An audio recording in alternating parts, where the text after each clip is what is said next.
Hello friends, welcome to our channel. ఈరోజు సాకేత్ మరియు మైథిలి ప్రేమ కథలో ఏం జరుగుతుందో తెలుసుకుందాం. ఇక సాకేత్ మాత్రం చిన్నప్పటి ధరణికి తొడిగిన పట్టీని దాచిపెట్టుకుంటాడు తన రూమ్లో. ఇక అది ఒక్కసారిగా వాళ్ళ అమ్మకి రూమ్లో దొరికేసరికి ఆ పట్టీని పట్టుకొచ్చి ఇక హాల్లో అందరినీ ధరణిని పట్టి నీ దగ్గర ఎందుకున్నది, అసలు నువ్వు తనని ప్రేమిస్తున్నావా ఇంకా అనేసి ఇక సాకేత్ని అడుగుతూ ఉంటుంది. అప్పుడు సాకేత్, లేదమ్మా, నేను ఎప్పుడు ధరణిని ప్రేమించడం మానేసా, తను ఇప్పుడు నా జ్ఞాపకాలలో కూడా లేదు, తను నేను అసలు ఎప్పుడో మర్చిపోయా అనేసి ఇక చెప్పడంతో, అయితే ఈ పట్టి నీ దగ్గర ఎందుకు ఉంది మరి అనేసి ఇక వాళ్ళ అమ్మ అడుగుతూ ఉంటుంది.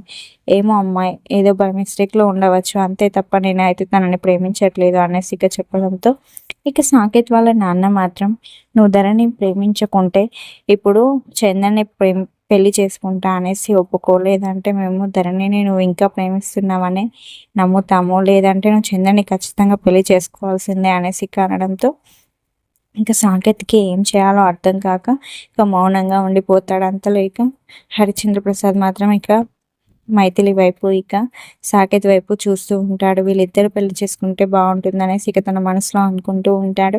ఇక మైథిలి కూడా తన బావ వంక చూస్తూ ఇంకా నన్ను బావ ప్రేమిస్తున్నాడా అనేసి ఇక బాధగా ఇక తన వైపు ప్రేమగా చూస్తూ ఉంటుంది. ఇక సాకేత్ మాత్రం ఏ నిర్ణయం చెప్పకపోయేసరికి ఇక ఇంట్లో వాళ్ళందరూ కూడా, అంటే నువ్వు ధరణిని ఖచ్చితంగా ప్రేమిస్తున్నావు కదా, ఇంకా ధరణి నీ జ్ఞాపకాల్లో ఉంది కదా అనేసి ఇక వాళ్ళ అమ్మ మరియు ఇక వాళ్ళ నాన్న ఇద్దరు కూడా అడగడంతో ఇక వెంటనే సాకేత్, లేదమ్మా నిజం చెప్తున్నాను, కావాలంటే చందన్ని మేము పెళ్లి చేసుకుంటాలే అనేసి ఇక ఎటు కూడా ఏం చెప్పలేక చందనకు పెళ్ళికి ఓకే చెప్తాడు. దీంతో మైథిలి ఒక్కసారిగా షాక్ అవుతుంది. బావేంటి ఇలా నిర్ణయం తీసుకున్నాడు, అసలు నీ బావ నన్ను ప్రేమిస్తున్నాడు కదా, ఇప్పటిదాకా ఆలోచనలో పడి ఇప్పుడు ఎందుకు పెళ్ళికి ఓకే చెప్పాడు అనేసి ఇక షాక్ అవుతూ ఉంటుంది. ఇక హరిశ్చంద్ర ప్రసాద్ కూడా, అరే సాకేత్ ఏం మాట్లాడుతున్నావు, నిజంగా నువ్వు ధరణిని ప్రేమించట్లేదా అనేసి ఇక అడుగుతూ ఉంటే ఇక ఏం చెప్పలేక మళ్ళీ సైలెంట్ అవుతూ ఉంటాడు. ఇక సాకేత్, థ్యాంక్స్ ఫర్ వాచింగ్. ఇలాంటి మరిన్ని అప్డేట్స్ కోసం మా ఛానల్ని ఇప్పుడే సబ్స్క్రైబ్ చేసుకోండి.